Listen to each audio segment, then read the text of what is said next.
ruptura que no se produjo de una sola vez, se produjo por etapas.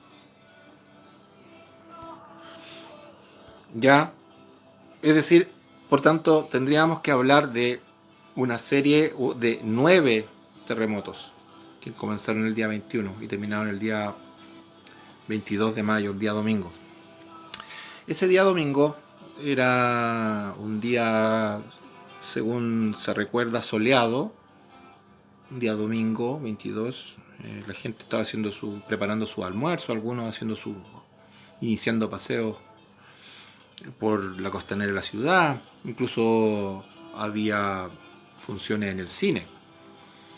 Y comenzó este movimiento más o menos un cuarto para las 3 de la tarde. ¿Ya? Y se extendió. Hay mediciones, hay datos, pero dice que la duración exacta fue de 9 minutos con 42 segundos. O sea, estamos hablando de 10 minutos.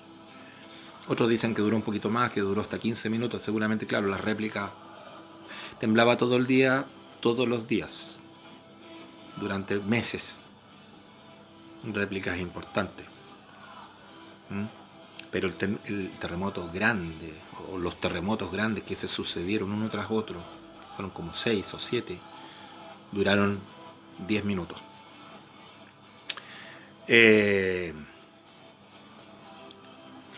Lo que provocó, la destrucción que provocó fue increíble.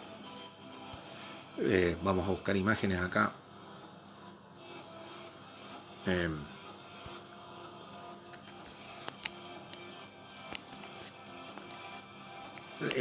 Contarles que el 80% de la infraestructura de las edificaciones se vino abajo.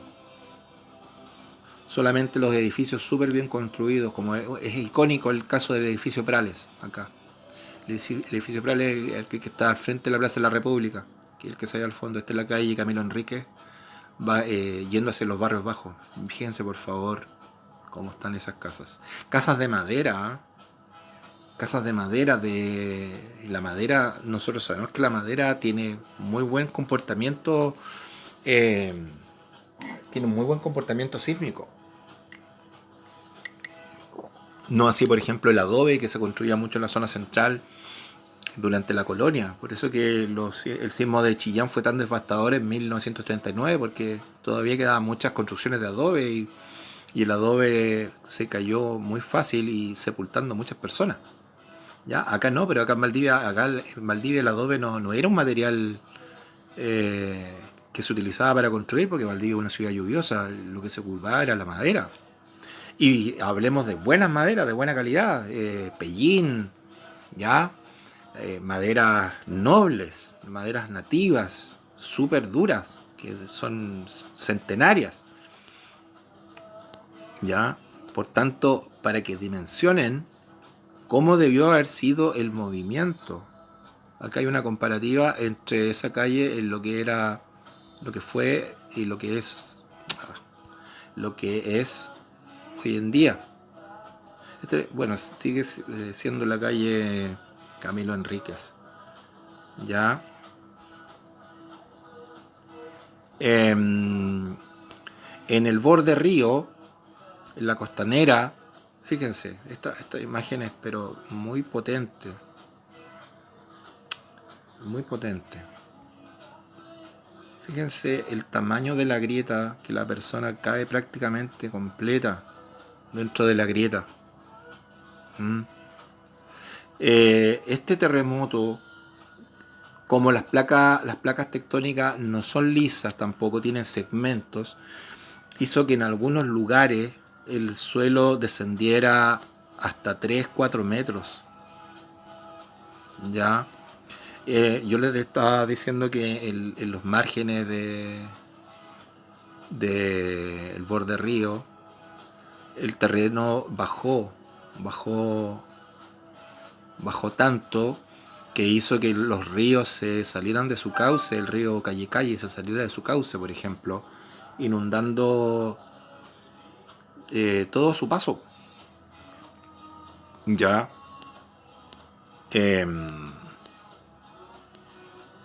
Por tanto, verdaderamente que las imágenes son verdaderamente dantescas. Eh, Vean por favor el tamaño de la grieta. Miren, esto es la Costanera. Esto debe ser a la altura del Paseo Libertad por ahí. Valdivia en ese tiempo era una ciudad muy potente industrialmente hablando. Tenía en Corral, estaban los Altos Hornos. Corral en ese tiempo tenía 20.000 habitantes aproximadamente. Bueno, hoy en día sabemos que Corral no creo que alcance a tener más de 8.000 habitantes. La ciudad, o sea, estamos hablando de un complejo industrial súper importante en el sur de Chile, uno de las, incluso más grande que Concepción. Acá tenemos otra imagen de cómo, por ejemplo, el río se salió de curso e inundó todos aquellos lugares que descendieron producto del sismo. ¿Se fijan? Esta imagen, lo interesante de esta imagen es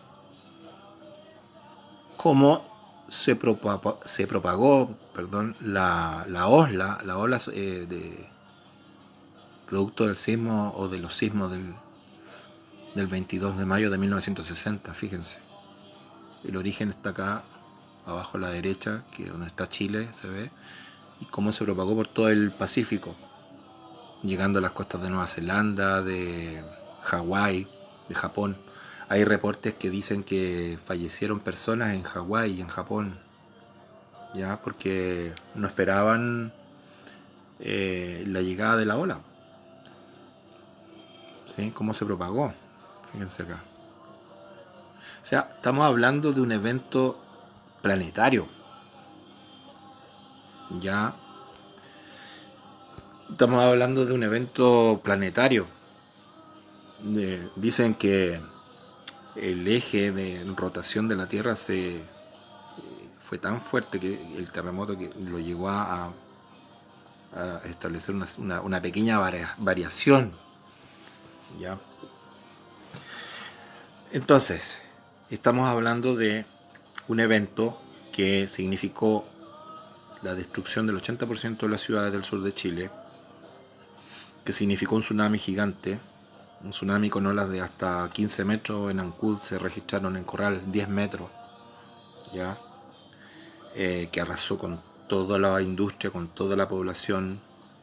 Las casas parecían verdaderos barcos, se les llevaba como verdaderas cajas de fósforo flotando en el río.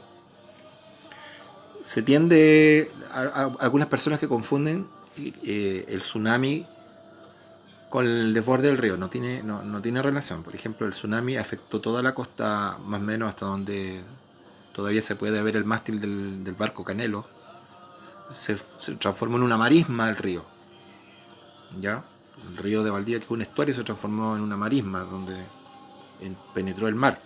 Pero no llegó el sismo a la ciudad de Valdivia. Lo que, vuelvo a decir, fue lo que provocó fue que, como bajó el terreno,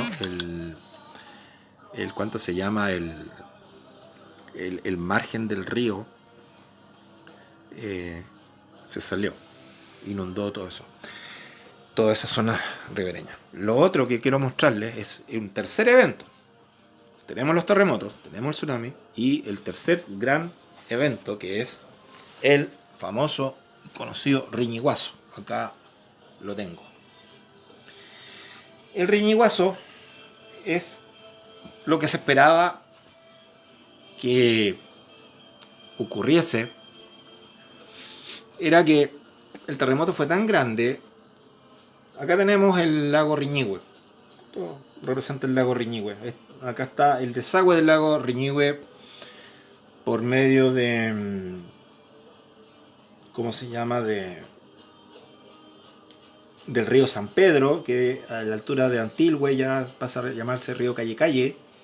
y, ¿no es cierto?, finalmente se llama río Valdivia. Aquí, bueno, ahí hay más afluentes, está el río Cruces, ¿no es cierto?, está el río Futa, el río Naguilán, Tornagaleón, hay un montón de otros ríos, pero este es... ¿Qué fue lo que ocurrió? El terremoto fue tan grande que se desplazaron montes completos, 500 metros. O sea, un cerro de 500 metros se desplazó. 500 metros. Se vino la ladera del cerro. 500 metros. Logrando hacer 3 tacos. Estamos hablando en una época mayo, después viene junio, que es súper lluvioso. Y se empezó a acumular el agua acá en el lago Riñihue, porque estos tacos impedían el desagüe natural. Logrando acumularse una cantidad de 24 metros aumentó el nivel del río, perdón, del lago Riñihue. 24 metros desde su punto inicial hacia arriba, 24 metros. Hablando de 4.000, el otro día leí una estadística, son como 4.000, no, 4.000 millones de metros cúbicos de agua. Una cantidad de agua pero impresionante. Y el Riñiguazo fue de verdad una de las epopeyas que siento yo como valdiviano que debiésemos nosotros poner en valor. Los ingenieros, más 400 obreros, lo que hicieron fue sacar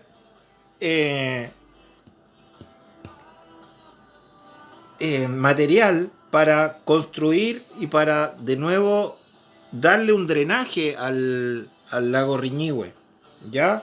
A punta de pala, porque las máquinas, los bulldozers, las máquinas retroexcavadoras quedaban empantanadas, por tanto no podían, la efectividad era muy poca, pero sí la efectividad de los 400 obreros logró encauzar nuevamente el cauce del río San Pedro de una manera controlada, de una manera que toda esa cantidad de millones de metros cúbicos de agua no se fuera de golpe hacia la ciudad de Valdivia y todos los pueblos ribereños al río San Pedro. O sea, estaríamos hablando de que ahí sí que Valdivia desaparecía. Y Valdivia, que en ese tiempo mucha gente se quedó viviendo en rucos, en estas especies de viviendas, ¿no es cierto?, que tenían esta forma, que eran latas de zinc con unas vigas, y ahí se instalaban las familias. Por tanto, eso era la lápida para siempre de Valdivia. Yo siento que acá en Valdivia falta un monumento que conmemore la gesta de los 400 trabajadores que intervinieron en ese entonces para desaguar el lago Riñihue. Bien. Continuando con el relato, ¿cierto?, de lo que significó el 22 de mayo de 1960, ya hace 60 años. Ahora nosotros tenemos que ver que tenemos desafíos por delante. ¿Ya? Por ejemplo,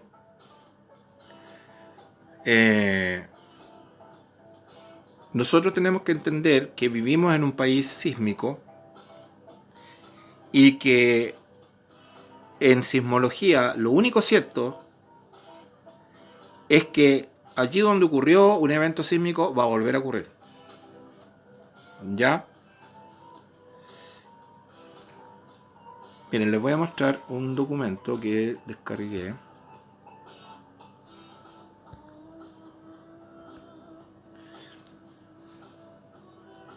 Miren. Acá aparece la historia de distintos terremotos y su magnitud en la escala de Richter, que ahora ya no se llama más escala de Richter, se llama magnitud de momento. Tenemos 1562, estos más o menos corresponden a registros ya escritos desde la época colonial, pero tenemos el 8 de febrero de 1570,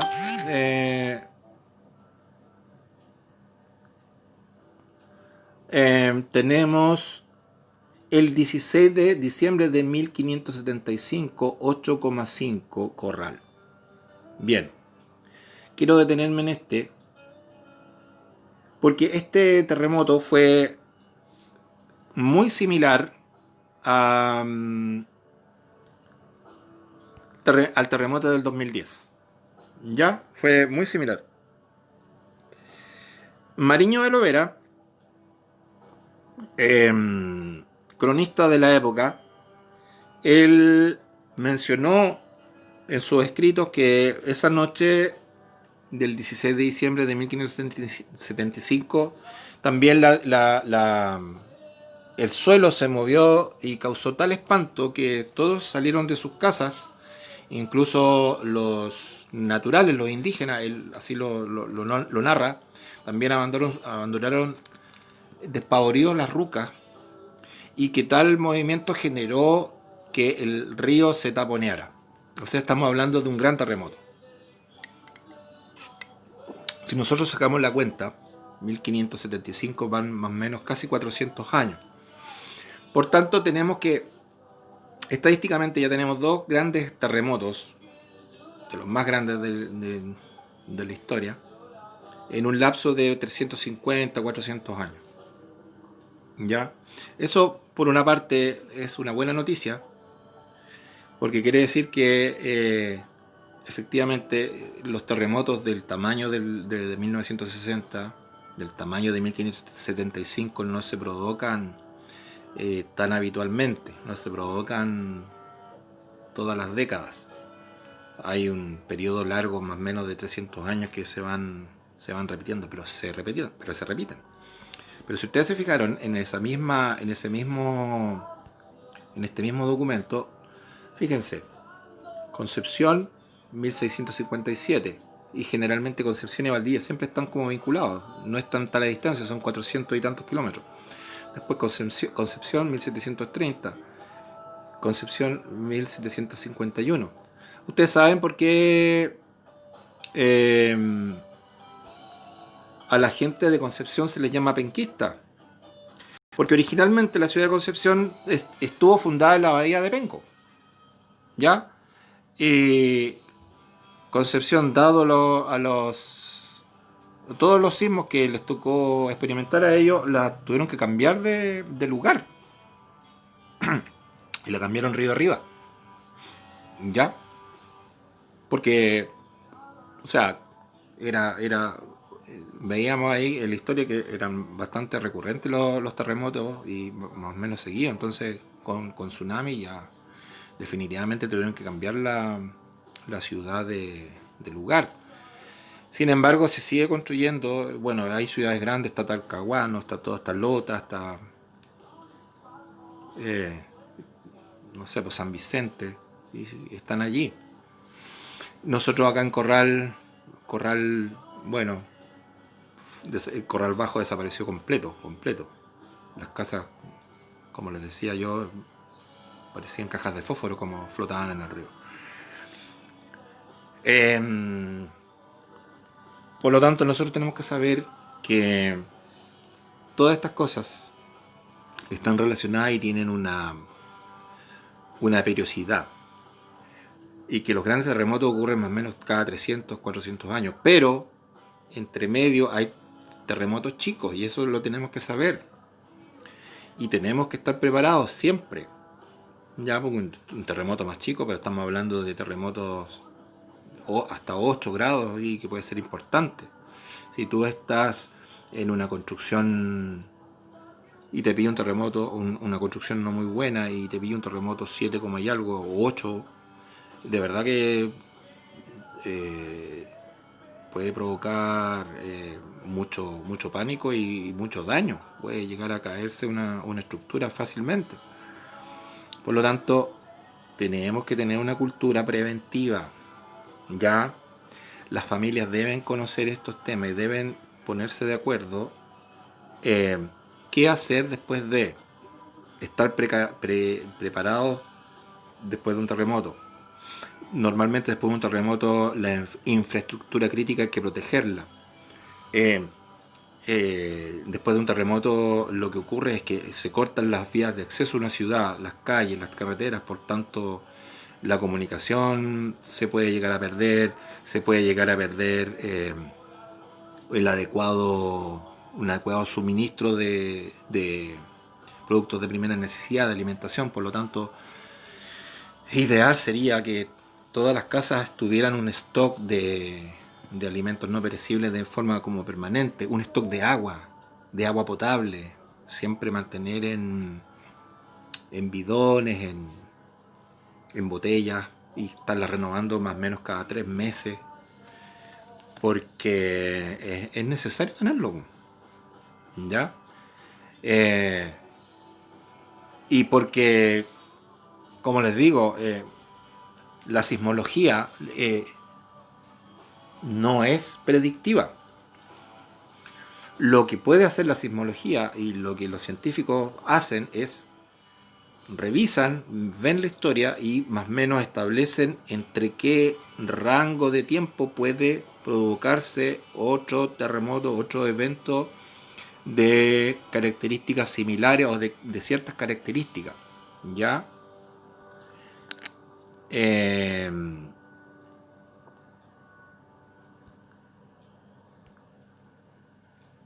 pero, por ejemplo, decir a ciencia cierta, tal día o tal mes se va a provocar un terremoto y le ponen, algunos le ponen hasta valores, po, Richter, dicen, no, es que eh, es esperable un terremoto 7,5, 7,8 en tal mes. Eso no se puede, no se puede, no se puede hacer, no se puede establecer. De hecho, comparar un terremoto grado 7 con un terremoto grado 7,5 no tiene sentido, porque el grado 7,5, como son números decimales, pero números decimales exponenciales, la diferencia entre un grado 7,5 y un grado 7 es enorme. Un grado 7,5 te puede generar un tsunami, mientras que un 7 no. Aun cuando pueden parecer similares los valores, no tienen nada que ver, no es comparable. Y por último, nosotros sabemos que vivimos en un país sísmico y todos los días se provocan terremotos, todos los días. O sea, claro, terremotos es sismos, digamos. Lo que pasa es que terremoto, la palabra terremoto es una palabra latina que terremoto, movimiento de tierra, tierra y moto es movimiento. Pero en la sismología se habla de sismos y los sismos se van estableciendo en graduaciones según la escala de Richter o la escala de Mercalli. La escala de Richter mide magnitud, potencia, energía liberada.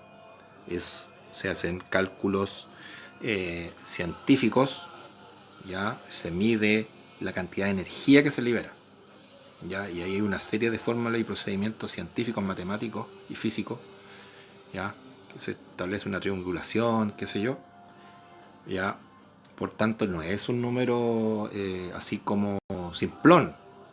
No, comparar 7,5, no. Con 7, no. Pero sí, la escala de Mercalli es lo que yo le explicaba en la primera parte, es cómo se siente, cómo se percibe el terremoto. Bien, entonces, vivir en este suelo que, que Dios creó, que Dios nos regaló,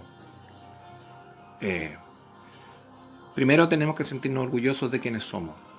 Nosotros los valdivianos hemos sido capaces de sobreponernos a esta tremenda tragedia, o sea, de magnitudes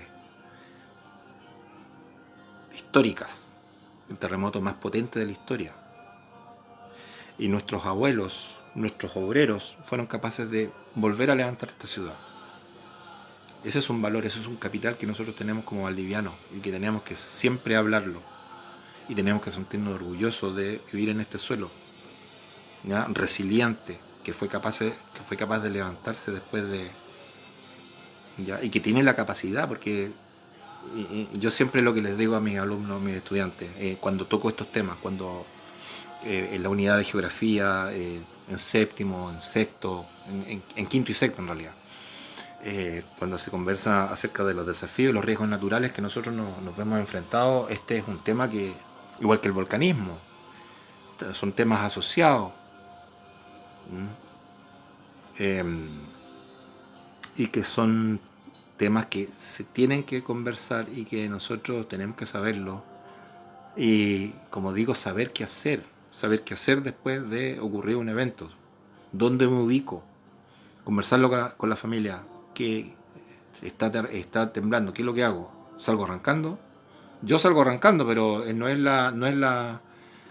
Con los años he tratado de aprender de que no tiene ningún sentido salir corriendo. Y lo único que tiene que hacer lo único que tiene que hacer uno es observar y ver cómo se comporta la casa, si es que hay algún lugar donde se están cayendo las cosas, evitar ese tipo de lugares. Por ejemplo, no estar al lado de la ventana es una buena medida. Colocarse debajo del nivel de las mesas, la cabeza agachada debajo del nivel de las mesas. Yo le explico a los niños. El año pasado me acuerdo que hicimos, como el 22 cayó un día de clase y lo hicimos en todo el colegio. Y bueno, este año por razones obvias no lo hago por este medio. Y yo siempre le digo a mis estudiantes, a ustedes en algún momento de sus vidas les va a tocar vivir un terremoto grande, un terremoto fuerte. Me acuerdo del 2010, como anécdota, yo estaba terminando un barco, estaba terminando un cuadro que era este barquito que está aquí, que es un velero, ¿cierto? En un alta mar. Yo estaba terminando mi barco, estaba escuchando radio. A esa hora, uno en verano, los horarios, uno se relaja con los horarios. Entonces, y estaba escuchando la radio y se corta la radio y empieza a pestañear la luz y empieza el movimiento. Yo inmediatamente supe que eso era un terremoto fuerte. Bajé y salí arrancando, cosa que no hay que hacer. Y yo, mi principal preocupación fue, me acordé de mi abuelita, que ella vive en la población Corvi, que son casas que fueron entregadas justamente para después del terremoto del 60, que estaban construidas, de hecho, para el terremoto del 60, ya estaban construidas. Y me acuerdo que yo me preocupé mucho por mi abuelita y yo dije, chuta, mi abuelita capaz que se asustó con esto. Y luego se cortaron las comunicaciones. Cuando me logré comunicar con ellos, y mi abuelita estaba tranquila. Porque mi abuelita había vivido el terremoto del 60. Me dijo, no, pues, fue un temblor fuerte, dijo. Y para uno 3 minutos no terminaba nunca. Para que veamos la dimensión, la diferencia entre un evento y otro. Que a nosotros nos pareció una eternidad esos 3 minutos, que como que no terminaban nunca. Imagínense lo que fueron 10 minutos. O sea, de las 3:45 hasta las 3. Y después a las 3:10 que vino la fuerza de la ola, el tsunami que arrasó con toda la costa. Pero, insisto, y para ir terminando, para ir redondeando la idea, nosotros como chilenos, como valdivianos, tenemos que estar preparados. Y entender que nuestro país es tan lindo, es tan maravilloso, la cordillera es tan majestuosa. Bueno, la cordillera, porque es la cordillera, es producto de estas mismas fuerzas que, que se generan. ¿Mm? O sea, esta subducción, este empuje hace que se levante al otro lado. ¿Mm? Es eso. Esa cordillera la tenemos precisamente por esto. Y lo bello que es la cordillera, y lo bello que son los lagos, y lo bello que son los volcanes, responden a la misma fuerza. Eh,